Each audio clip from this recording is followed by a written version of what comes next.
In 2015, a group of teenagers in a small Pennsylvania town walked home past the cemetery, laughing and teasing each other. As the sun dipped below the trees, they froze when they saw a clown figure standing at the tree line. He didn't move, didn't wave, just stood still with a red balloon in his hand. The silence was heavier than the night itself. They tried to shake it off, convincing themselves it was just someone playing a prank. But days later, when one of the boys who saw the clown didn't come back to school, laughter turned to dread. The town tried to stay calm, but strange things soon followed.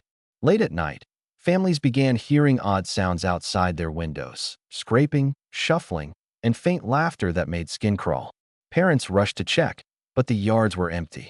Only balloons remained, tied to railings or mailboxes, swaying in the cold night breeze. Fear settled in quickly, spreading from one home to the next. People began to wonder if the clown was more than a prankster, if something sinister had stepped into their quiet lives. Children no longer slept easily, and parents stayed awake in fear. One afternoon, children reported being followed on their walk home by a white van with no license plate. They said the driver wore a clown mask and waved slowly at them before speeding away.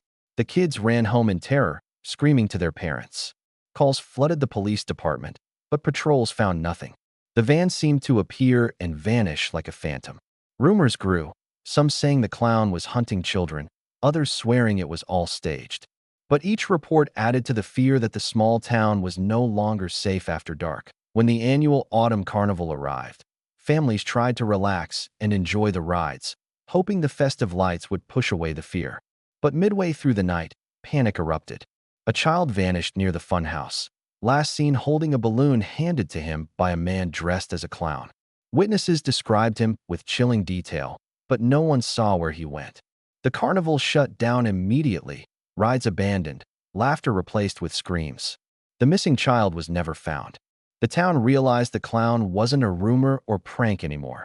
It was something horrifyingly real. Days later, the local newspaper received a letter in messy, uneven handwriting.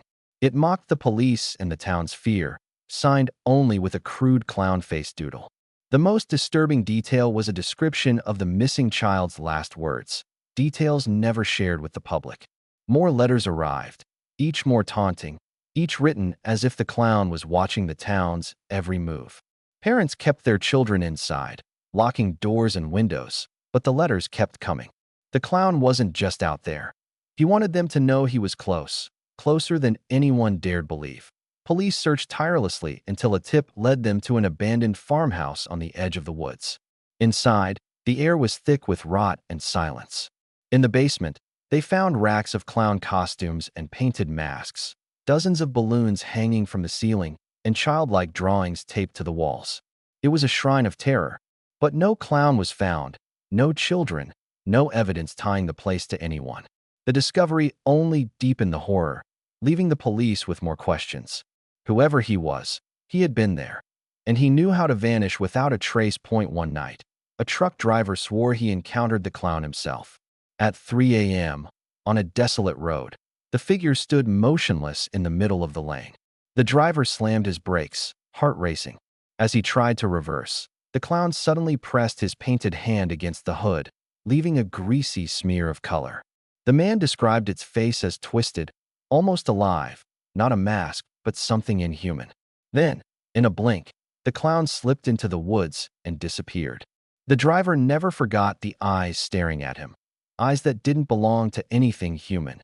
Years passed, but the fear never left.